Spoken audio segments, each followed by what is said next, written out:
এবং এই মুহূর্তে গার্ড অব অনার ক্রিকেটকে গুড বাই জানানোর ঘোষণা দিয়েছেন এবং এটাই তার লাস্ট ম্যাচ।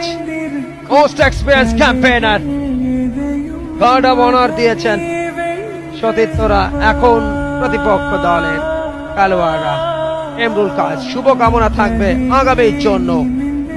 মেহেরপুরে ছেলেটা ডিক্লেয়ার করেছেন, ঘোষণা দিয়েছেন ক্রিকেটকে গুড বাই জানানোর এবং কোচিং পেশায় যেতে চান এবং অস্ট্রেলিয়ান একজন গ্রেটের সাথে কোচিং নিয়ে কাজ করতে চান। রেডি দেশের ক্রিকেটে অবদানের জন্য আর একটা কোম্পানি রয়েছে, তার তিন বন্ধু ইলিয়াস মিরাজ, ইমরুল কায়েস এবং তার আরেক বন্ধু মিলে